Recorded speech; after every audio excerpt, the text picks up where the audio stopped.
Bu misolda umumiy qilmas ekan, alohida solishtirar ekanmiz.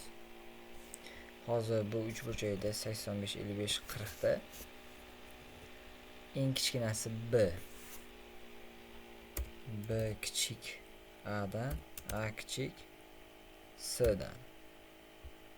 Bu birinchisi. İkinci çizmede eng kichigi S, undan keyin Y, undan keyin D. S kichik Y'dan, Y kichik D'dan. Bu ikincisi.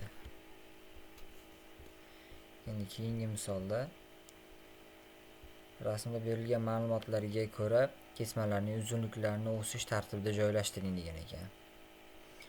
Bu ham shunaqa 70, 60, 130 bo'ladi, demak 50. 45, 65 bet qo'shadigan bo'lsak 110, 70 bo'ladi. Bittadan kichkinasi B, undan keyin A, undan keyin S.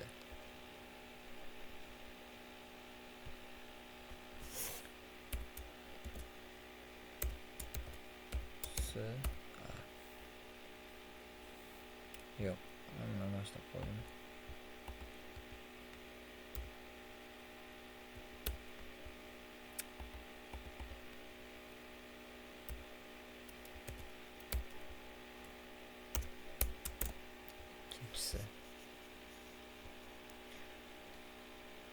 Xo'sh, ikkinchisida eng kichigi S, undan keyin D, undan keyin Y. S, D, Y. S, D, Y. Rasmda berilgan ma'lumotlarga ko'ra kesmalarning uzunliklarini o'sish tartibida joylashtiring. Xo'sh. 30, 40, ikkalasini qo'shsa 70, mayt 110 bo'ladi. Hozir bu kichkinasini solishtiradigan bo'lsak, eng kichigi Y, undan keyin D, undan keyin S. Ikkinchisida endi buni umumiy qolamiz. 30 ga 30 qo'shadigan bo'lsak 60 burchak. 40 ga 40 80. 60 80 endi qo'shadigan bo'lsak 140 40 bo'ladi. Ikkinchi misolda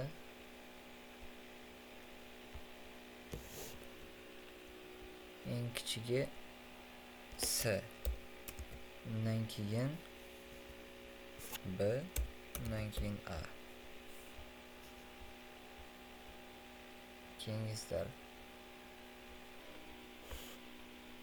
rasmda berilayotgan ma'lumotlarga ko'ra kesmalarning uzunliklarini o'sish tartibida joylashtiring. Bu ham shunaqa ekan. 40, 60, 80 bo'ladi. Kichkinaga nisbatan bo'lsa Y, undan keyin D, undan keyin S. Kattasiga ko'radigan bo'lsak 70 bo'ladi.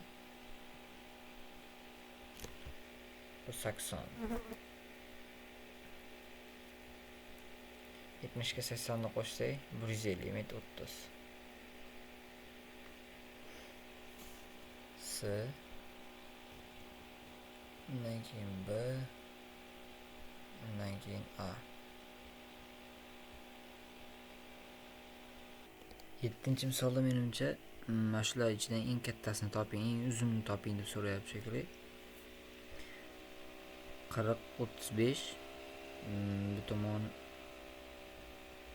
qo'shadigan bo'lsa 75, 75 ga 75 bo'lsa 105 bo'ladi.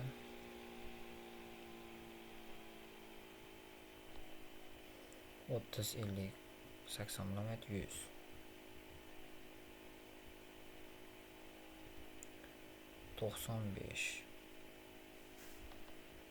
Eng kattasi S. Endi ham shunaqa deyotgan bo'lsa 40 80 ni qo'shsak 120, 60 bo'ladi. 86 ga 48 qo'shadigan bo'lsak 132. 132 180 ni ayiradigan bo'lsak 180 ni ayirsak 8 7dan 3 ta ayirsak 48.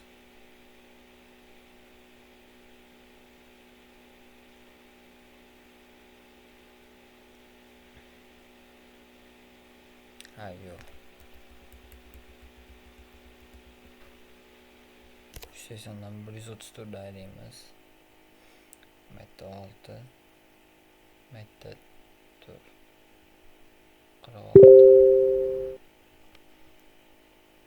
A B C D K E M eng kattasi bo'lsa 86 K 91 F 91 F bo'lmaganicha kirmaydi. K eng kattasi K bo'ladi.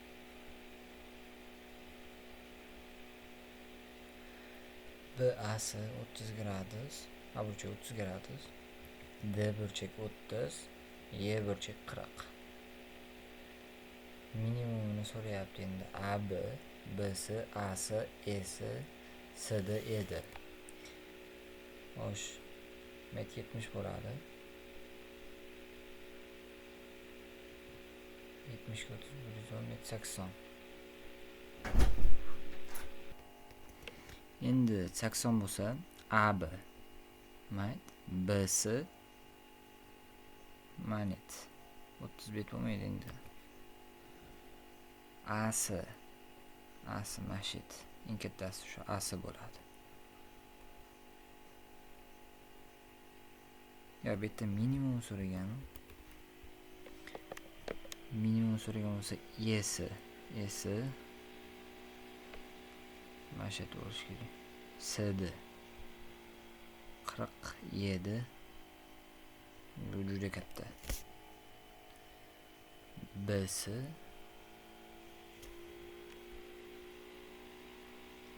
menimcha Y C bo'lsa kerak endi. Y C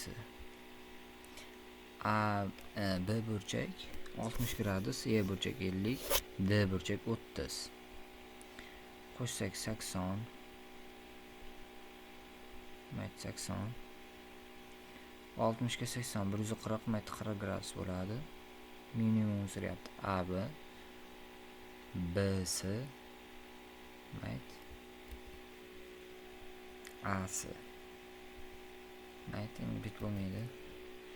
Minimum bo'lsa Y C bo'lsa Y C mana shu bo'lsa kerak.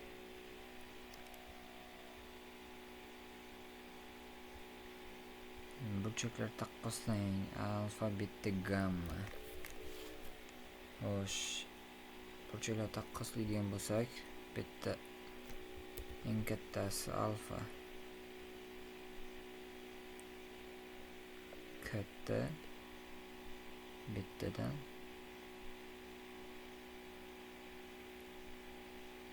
eng kichigi gamma. Burchaklarni taqqoslang deyapti. Gamma bitta eng kattasi. Undan keyin alfa. Yo'q, undan keyin alfa emas. Bitta. Undan keyin alfa.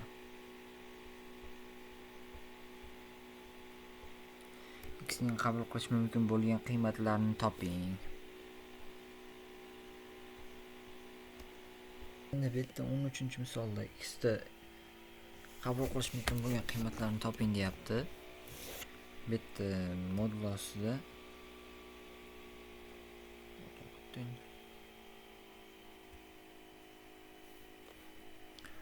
plus 3 ga yozib o'tganman. Modulosida 6 minusdan 10